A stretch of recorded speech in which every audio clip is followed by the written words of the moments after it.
In today's episode, we'll share our favorite spots in Disney World to grab a drink.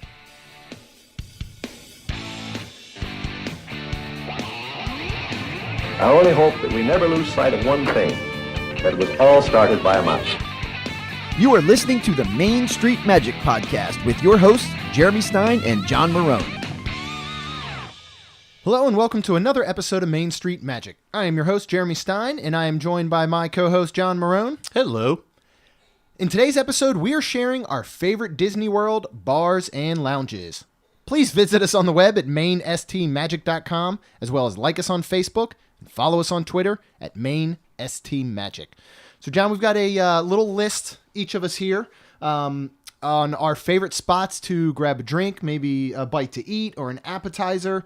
And we were looking anywhere on Disney property. So this could be within the parks. This could be at a resort, maybe even Disney Springs. So I'll kick it right off. And I don't think this will be much of a surprise to anyone because I talk about this place quite a bit. But that is the new Geyser Point, which is located at Wilderness Lodge. For me, when I'm looking at like what makes a good spot or a bar or a lounge, atmosphere is up there. Obviously, drink and food, but this has it all. I love the proximity to the pool there if you're staying on site, and if you're not and you're just there for a visit, then you're right there overlooking the water. You can even sit there at night and catch the electrical water pageant, and you can see the fireworks right over Magic Kingdom. And so we visited there quite a bit, even when we were just at Fort Wilderness last month. It's a quick boat ride over. And of course, if you're at Magic Kingdom or any of the monorail resorts, you're a boat ride away to go get something to eat and drink there as well. And the standout item for me, I think there, of course, I'm going to get a Schopenhofer, which they offer. I'm going to get that if it's ever available anywhere. And then they have the appetizer shrimp on a wire, which is the recommended appetizer you'll see from most people. And it's 4 huge colossal shrimp. And they bring it out to you on the platter. And it has a dome over top that's filled with smoke. And they pull off the dome and you get the whiff of smoke. And it just very slightly has that hint of smoky flavor in the shrimp. And it's just done really, really well. So for me, that's probably actually my favorite bar and lounge. So I kind of started with my my number one, I guess. But where's a spot you find yourself at often when you're looking for a drink or maybe a little something to eat? So one of the things I wanted to do is take your list and just give an alternate, because I think we'd end up with a few of being the exact same. Yeah. So when I looked at the alternates, I wanted to keep it at least somewhat in the proximity. It didn't have to be at the same resort or same park per se. So the one that I'm going with is Meyers Lounge at the Grand Floridian. Yeah, Grand Floridian. Yeah. And Meyers Lounge is upstairs on the second floor. It's right behind where the band plays. It's open from 1 in the afternoon until midnight. And they actually have a pretty good selection. So they do have some good appetizers. So even looking at their menu on the appetizers, they have arancini, which for Italians, right, they're rice balls filled with kind of like a mascarpone or any type of cheese in the middle. So that's good. They have crab salad. They do have a slow roasted pork belly, sauteed shrimp with feta. My favorite, the charcuterie, so you get the nice plate there for $16. They have some flatbreads. So the menu, that's kind of like the 1 to 4:30 menu, and then there's another menu from 4:30 to 10, though they're pretty much very similar. Yeah. But they do have desserts there that you can get. So they have a lemon-scented cheesecake, a banana torte, a key lime pie, a tropical fruit creme brulee, and then they have all kinds of cocktails as well as your beers and your different types of wines. There, it's more of the atmosphere, because when you look at it, if you're sitting at the bar, well, then you're probably looking out towards the back of the band, and you can at least see the people walking by. If you're at one of the tables and you're looking out, you're overlooking the fountain and one of the swimming pools, just the grounds of the resort. So I think yours is nice, more casual. This one maybe is just a little bit more upscale, but prices aren't too bad at all. So not a bad place to go as well if you're looking at on the monorail loop. Yeah. And if you remember the time, I didn't even realize they had food to be honest, because, well, the one time we went, we just weren't planning to eat. So it's very possible they asked if we wanted a menu and we just said no. But the food sounds really good. And then that time, of course, we were there. We watched them out those big windows in the back tape the fairy tale wedding, which was pretty cool. But yeah, that's a nice like upscale spot, but for anyone, I mean, right. Again, we felt fine. Now we were there in the afternoon and we had the kids with us and we sat at a table, and we didn't really feel too out of place. But yeah, that's a really good spot. We're gonna have to try the food there because I wonder where they're getting the food from. Is that being done down at Citrico's or there's not a kitchen there, is there? No. So it has to be, either Citrico's or Narcoossee's or something using their kitchen. And Narcoossee's probably is too far, so I would either think it's 1900 Park Fair or that's true. Citrico's. It's not Victoria and Albert's. Not Victoria and Albert's. That would be something. Well, next for me, I'm gonna move on and we'll actually stay again in somewhat of the same area. Really, we're just gonna hop right over to the Polynesian and do Trader Sam's. This is a spot I think you had been telling me about, of course, for a long time, and everybody knows about Trader Sam's, but they don't open until 4 p.m., and a line can really form at the door 30 to 45 minutes prior to them opening. So we only got to do this very recently on a trip that we planned it just right to go over there. I mean, for atmosphere, I can't think of a better, more fun atmosphere anywhere on Disney property than there is when you sit inside at Trader Sam's. There is so much going on. It's very immersive. It pulls you really into that Polynesian and, kind of feel. And it's just, there's nothing like it. And then it's constantly entertaining because of, it's kind of interactive in a way. Like it's almost like there's a show going on around you the entire time you're there. And then the waiters and waitresses as well. Any specialty drink that they serve, they're kind of doing something along with that, or they're making a really big deal out of it. If I'm there every time, I'm probably going to get some sort of mixed drink and a souvenir mug or glass because they have such cool mugs and souvenir cups. And from my understanding, there's something that they swap out quite often. So if you're there and you see something you really like, you just figure, well, maybe I'll purchase it next time I'm back. It might not be there. And I think there's a huge kind of, they become collectibles. I know a lot of them go for quite a bit of money out on eBay. So it's even something you might want to pick up a couple. But we loved it. Again, we took the kids there. The kids thought it was so cool. They do have a pretty decent appetizer menu as well. We didn't eat when we were there that time, though. Have you eaten? I have anything not. There? And actually, it's interesting because, again, you guys were able to go in and sit with the kids. The first time that I went to even go in, it had recently opened. When it came over from Disneyland, they did the refurb and they put it here at the Poly as well. And there was no children allowed. Oh, okay. So it was adults only. So we couldn't even go visit it the first time that we wanted to. Yeah. So I guess over time they've laxed that. To be honest, as glad as I am that we were able to go in and the kids got to see it, it would almost serve better as an adults only. And if not only because of the size, it's very, very small. I mean, we got there early and it actually wasn't too busy the day we went, but there's 2 kids taking up, a spot that 2 adults could sit at. And certainly Disney could make a lot more money if it was adults only, knowing that they're filling it with people that are drinking alcoholic beverages. Or it'd be cool if they said, maybe it opens a little bit earlier, but then after 8 p.m. or something, it's adults only. That might be nice. But what are you looking at as an alternative then for Trader Sam's? What's your pick? So if our listeners have been paying attention to the podcast and have heard most or all of our episodes, they know where my favorite place is. And while it's probably more restaurant, our go-to is to go sit at the bar, and that's California Grill. So, if you're over there at the Poly, I am just hopping the monorail and going to the California Grill, trying to go get a couple bar stools at the bar where I don't need as much of a dinner reservation. There, I have access to the full menu as well. Mm-hmm. So we can sit there. You can just pick on appetizers and do flatbreads. You can do desserts. They do have some, a lot more wine. They have a ton of wine. So if you're a wine drinker, versus some of the other places, this is probably your go-to place. Yeah. If you want to try some different types of wines. But their cocktail menu isn't bad at all. And obviously, you're looking over, you're sitting at the bar. The place is wide open and bright. It's a little bit noisy, but you can look over and see the open kitchen. You can turn around and obviously see right over into the Magic Kingdom. And if you time it right for a fireworks night, you could walk out on the deck as well and watch the fireworks from there. Yeah. So that to me is just always my go-to. There is another one in the Contemporary. So the Outer Rim. The Outer Rim is the bar that's right outside Chef Mickey's. Okay. And that's one where it overlooks the Bay Lake. And, you at least have that view, and you have some cocktails there as well.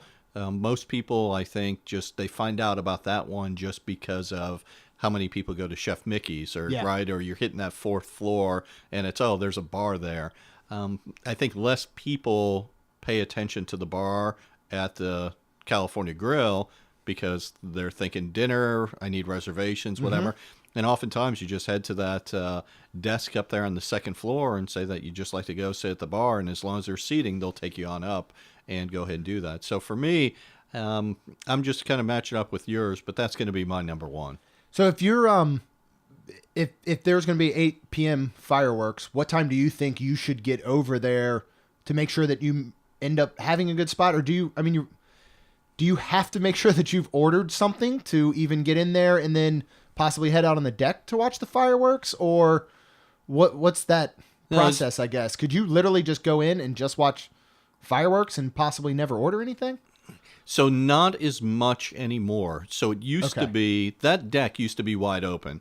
Mm-hmm. So in the old days, you would just go to the Contemporary, take the elevator up to the 15th floor, get off, cut through the restaurant, go sit outside and wait for the fireworks, and you never had to order.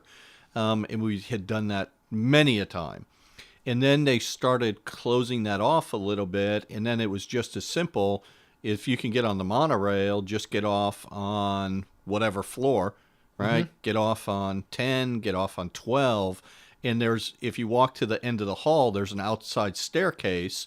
You could just take the staircase up and you end up right at the outside deck. But then they close that off now. So you can still go and watch fireworks from the stairwells of the other floors, but it used to be that you can just take the staircase, never set foot in the restaurant, you'd be right at the viewing deck with everyone else. Yeah.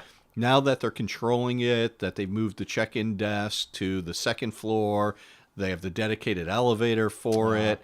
I can't pop in an elevator and just hit 15. Yeah. So probably a little bit more difficult. I'd never say impossible, but I'd say a lot more difficult to be able to not order anything and just go watch the fireworks. Okay. Well, that's very good to know then. Well, next for me, and this is a recent find, I guess, for us, is Nomad Lounge over in Animal Kingdom. We talked about that quite a bit out on our last trip review episode, and we absolutely loved it there. They have an outstanding appetizer small plates menu, and then you can order any of the appetizers off of the Tiffin's menu as well. So you have a huge selection of food, really, really good cocktails, souvenir cups, and lots of just wines. They've got a good selection of beers, and again, as far as atmosphere goes, on a nice Florida day when it's not too hot, and even if it is, it's all shaded and it's got fans. You can sit outside there, and you're right on the water, looking a bit into Pandora, and we loved it. The tuna is the go-to item, I think, for us there. After having that, it was the best tuna we've ever had anywhere. And then, of course, they have some sticky ribs there as well, and not on par with Morimoto. I don't know that anything is, but a good I guess substitution if you're not going to be able to make it over to Morimoto.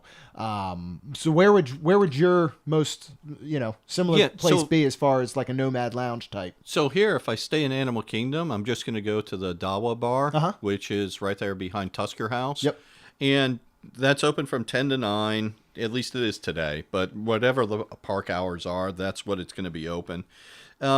Actually, it's interesting if you go on the Disney or the My Disney experience and you look up Dawa Bar, this is the explanation of it.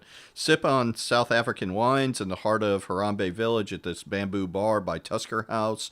African beer, including the elusive Tusker Lager, and specialty cocktails like Lost on Safari are also served. So when you go on it, it really is, it's a bar, so you're not getting food here. Uh-huh. You're just getting drinks. But as you head over the bridge, you've passed the Tree of Life, you head over the bridge, you're now in Harambe. It's immediately to the left. It's outside, so it's you're under somewhat of a canopy, but those hot days are going to be hot. But the drinks are really good. So they have African margarita. They mentioned that Lost on Safari. That's Captain Morgan spiced rum with pink pigeon rum and a punch that's unique to Animal Kingdom. Uh-huh. Sugar cane mojitos, Tahiti punch. Then for sunrise cocktails, they have all different kinds of Bloody Marys, a beer mosa. They also have regular mimosas, a watermelon mimosa, and the prices on those are either $9 or $10 for the morning ones. That's good for Disney pricing. Yeah, so not too bad. So any of those cocktails, the most expensive one that I actually saw was $11.50. Oh wow! So all of That's them are good. either $9 or $10 on that. The Lost on Safari was the one that was $11.50, and then obviously they have all your regular beers and wines, depending what you're trying to use. But usually if you're sitting at that bar, you have a lot going on because now that they've opened it up, well, there's your shortcut to Pandora. Mm-hmm. You have the Lion King show behind you. You have Tusker House there where you're tucked in. You see all the people going past, but that stage in Harambe usually always has some kind of entertainment as well as the music that's playing at the bar. So that's not a bad little place to, just sit and relax a little bit. Oh yeah, and we've had the mojitos there before with that sugar cane, and we got it to go, so we were walking around with the cup. But it was cool because the sugar cane then afterwards, you can kind of chew on it for a little bit. And you still get that sweetness and all. The only thing that's so weird for me still, and I understand Animal Kingdom is trying to save the world and save the planet. I just can never get used to the cardboard straws. And it was really weird. Like, you have to drink a mojito, in my opinion, with a straw, just to kind of get all the flavors and continue to mix them together. And it's just weird because after a little while, that thing starts to get soggy. That's the only thing. I don't know. It's weird for me, but I agree with you on that. Recently, the kids wanted something different, for straws, and even at home trying to, do we buy the plastic straws, 800 of them for 64 cents. Yeah. But I bought some metal straws. Oh, okay. And they're easier to clean out. Yeah. They last, environmental. And I know that's an additional cost, to Disney versus a paper straw. Right. But, I think it's just better that, as you say, that paper that ultimately disintegrates. Right. Yeah. Well, and if they're trying to save, obviously waste, and so they don't use plastic straws, but I had my mojito in a plastic cup, am I missing a difference, or is it because the size of the straws and that getting lodged in animals' throats or Correct. something? Is that specifically what it is? That's okay. it. All right. That Yep. makes more sense now. Yeah, But- so that's it. So, a little bit less for environment, more safety for the animals. Okay. I can get that then. And yeah, I didn't throw my plastic cup at a sea otter or anything, so I guess that was okay. It would be but, harder for him to fit in his mouth, right? Yeah. Well, So- and it's as we... Oh, go ahead. Yeah. So I have one more. Okay, So this good, one... because I was going to add one more too. Okay, so my one more is unique because you must be a DVC member to use this one. So this is Top of the World Lounge at Bay Lake Tower. They have small plates, desserts, and then a full bar. To be able to go into the Top of the World Lounge, 1, you must be a DVC member. 2, you must be staying at a Disney resort. It does not have to be Bay Lake. It does not have to be a DVC property. So if I'm a DVC member and I am staying at All-Star Sports And you just paid cash. and I just paid cash for Okay. it, I can go to the Bay Lake Tower, go to the check-in desk, show them my DVC card, and catch the elevator up to the top floor and go into the bar. They also have a viewing deck for the fireworks, which is great. So it's a little bit more exclusive. Now, some things are, if you are staying at Bay Lake Towers and you are not DVC, you cannot use the lounge. Oh, okay. So if you are just a guest of Bay Lake Tower, you must be a DVC member. If you're a DVC member, you can take guests up. Yeah. They've never really said how many guests you can take. A lot of it has to do with capacity, but I did have one time where the hostess said, if you're going to bring more than 25 people, then let them know ahead of time. Yeah. So I'm like, well, It's okay. 25 of your best friends. And now some of the other things is this is also a perk.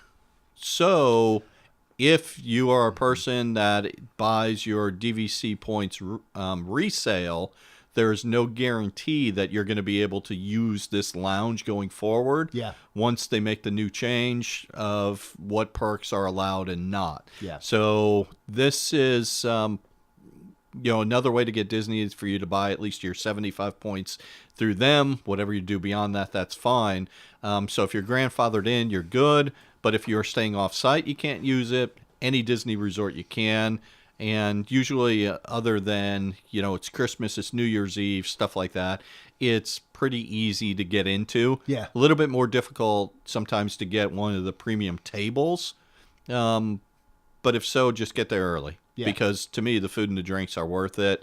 And it's someplace, decent to go. So that would be my one extra one, but it's only there for a unique set of people. Yeah, and yeah, you're right. So you could either be a DVC member or host a podcast with a DVC member, because There we you got go. to go with you guys. That's that how you time. got to go. And that was like, if I go back over the past 2.5 years and how often we've gone and all the things that we've done, that night that we went and we got to watch Hallowishes, and our two families went up, was one of the standout moments I think that we've had in the past 2.5 years. It was just so fun, and it was so unique, and it was so cool to stand out there and overlook the Magic Kingdom and watch the fireworks and then pumping the music in and all. Like we had an absolute blast. We had so much fun doing that. And yeah, for my honorable mention, and again, this won't be much of a surprise, would be Jock Lindsay's Hangar Bar over in Disney Springs. Another one that just hits the mark as far as atmosphere goes. Not a big selection as far as the food menu, but everything I've had there has been outstanding.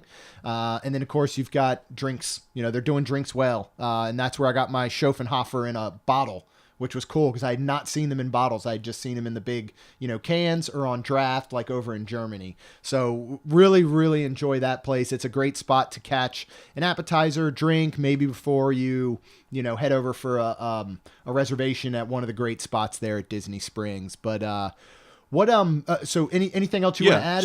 So let's see real quick. Since we did our main ones, these will be quick, rapid fire. Yeah. Just back and forth until we run out here. Okay. So if I had another one, the Wave. Yeah. So the Wave is cool because when you walk into it, there's two different seating areas. You have the bar right behind the check-in stand, but over to the right is all the seatings, and it's two big rooms that are just blue light, right? They're different color, and they just have these nice little couches that are in a circular pattern throughout the outside of the wall. Yeah. There. That's a cool place. So when you look at it, it's like the Contemporary picks up for Outer Rim, California Grill, Top of the World, as well as the Wave. Not a bad bar to head to. Yeah, they've got it going on. I'm gonna cover quite a few in this one answer, but for me, any pool bar. Right. Any resort pool bar, I love. To be able to go down to the pool, maybe the kids are in the water playing, you can hop over, grab a drink. I've sat there and watched some basketball games before, and I've noticed the bartenders at the pool bars seem to be the happiest. I think that's probably just a really good spot for them to work. So what else you got?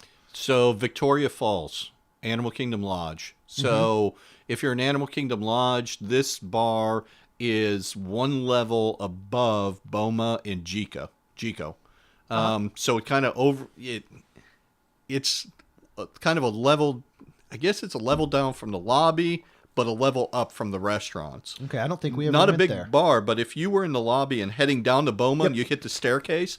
When you hit that first level, that's the bar. That's right. And then you head the rest of the way down to the restaurant. Yeah. So that's actually not a bad place. Then I'll go with Wilderness Lodge and Territory Lounge.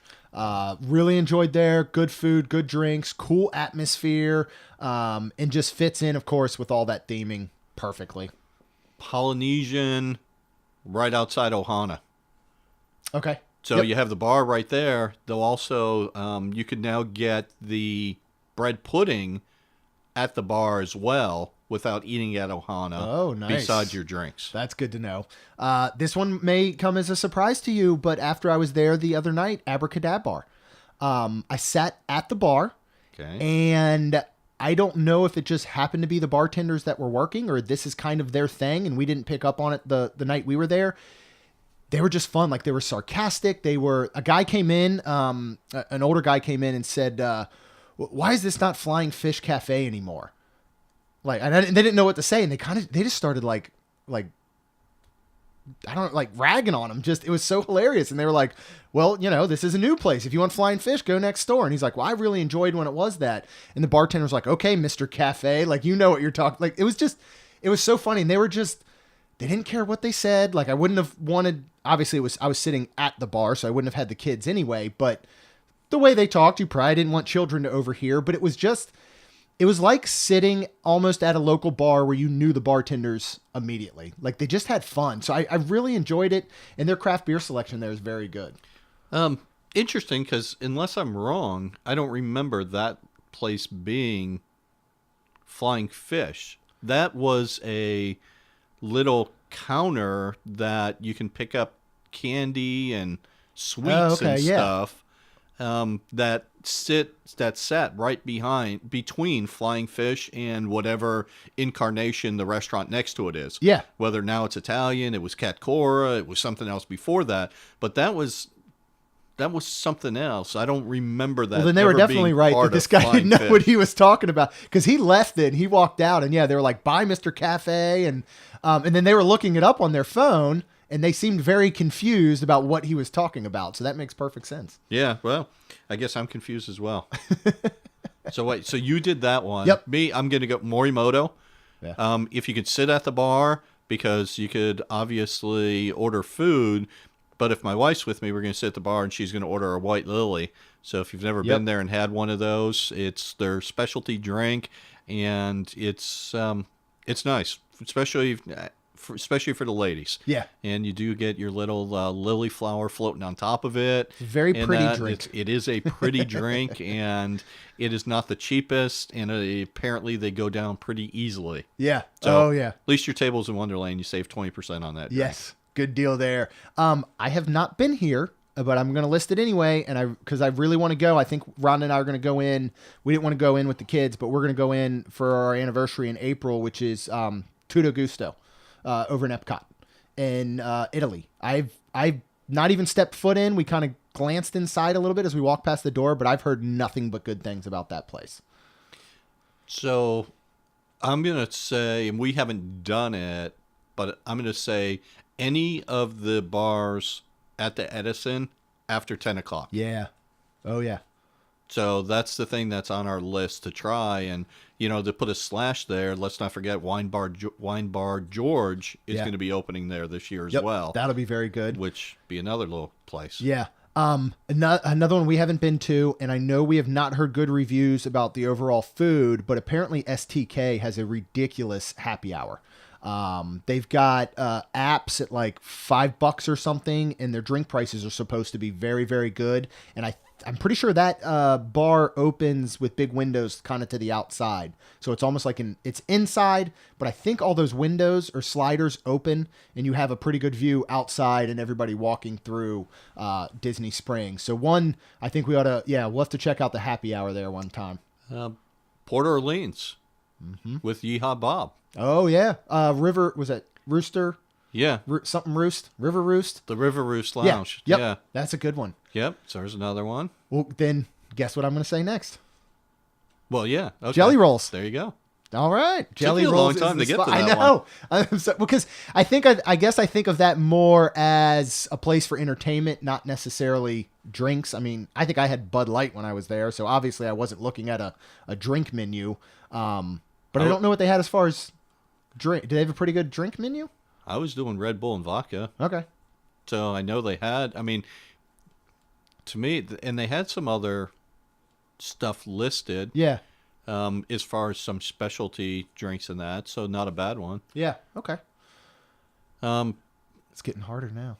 Ale and Compass. Yeah. That's supposed to be good.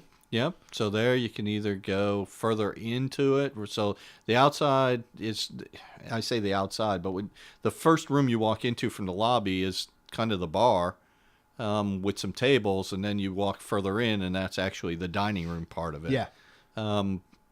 Have you guys gone, or do you have reservations coming up? We have there? reservations coming up. Okay, I thought so. Because of course, John and I are linked in my Disney experience since we often make plans together. And sometimes I get so confused because I'm scrolling through and I'm like, when did I make reservations at this place? Or I didn't know I was going that day. And I'm like, oh, wait, that's John. Which is where I get confused on our fast passes sometimes. So that's why I will always book mine for like 5 or that. Yeah. Because I don't know if one of the older kids or my sister or somebody will be there. Right. But even if they're not, I could always find my fast pass At a quicker glance. At a quicker glance. Oh, anytime I change anything, like I bring it up and I'm like, yep, those are our names. And then I go to modify and I'm like, Rhonda, will you look at the phone, make sure those are our names? Because I'm scared to death I'm gonna cancel or modify one of your fast passes. But I'm going back in my head trying to think of all the places we've stayed.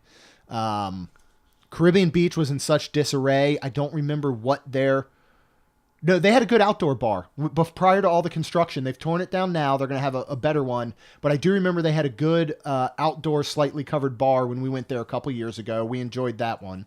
There's a good bar inside Coronado. Yeah. Yep. Right off the lobby, across from the, I don't know, I guess their food court or whatever it is that they call it. But that at night oftentimes is a pretty popular place. Yeah. Man, I'm trying to think of what else there is. I know there's a million of them, but... So the sad news is we were able to rattle off that many without looking at anything. That is sad, I think. So, but we hadn't been to all of them. Yeah. No. There's a handful that we haven't gone to. Well, it's no different. You brought up Italy with Tutto Gusto, and then there's the... the tequila one inside Mexico. Yeah, I've never been in. I've been in there before. It's nice. It's is neat. there stuff other than tequila and tequila-based drinks? Okay. Yeah, not much. Yeah. So and you could get a nice tequila Can I get a cerveza? flight. You could get a tequila flight. Okay. See, that'd be one I don't. Tequila's bad for me. I'd be the guy climbing the pyramid afterwards. But I would be interested to go in just for the experience. And they have food in there too, correct? Or not? Yeah, little bites. Okay. Real. All right. Yeah. How about Rose and Crown? Oh, how did I not do Rose and Crown? And then they also, for those people who are your whiskey or Scott, they have flights for that where they have Macallan flights. I think an 8-year or 12-year or 15-year and stuff like that. So I'm sure that price point gets up there, but we're always doing a snake snake bite. It wasn't bad. Okay, well, that's good. And then another one as I'm thinking, because we're kind of in that area. I mean, it's very cliche and it is what it is, but ESPN Zone. We've always had good food there. I mean, again, it's not great food. It's not bad food. It's just food, but we've never been really disappointed. And if you want to watch any sort of game, it's a place that's not too bad to be able to sit around for a while. Traditionally, anytime we've been there, service is horrible. I just feel like we've never really had good service there. I just think that comes with the place. But that's a good spot. I'm running through my head of where we're staying coming up and where we've been, and I'm starting to run out. I think we could come up with some more, but that's about it. That's pretty good. Yeah. All right. Well, this was a fun one. We're gonna wrap up here. We're gonna go ahead and sit and record another episode, which will be coming up soon. But if you have a chance, go out to iTunes and leave us a rating and review. And the reason we always ask that is that the better our show gets reviewed, the more it'll show up in some of the search rankings and on some of the lists in iTunes, and that'll just help people find our show. So it'd really help us out. Well, that's all we've got. We'll see you real soon.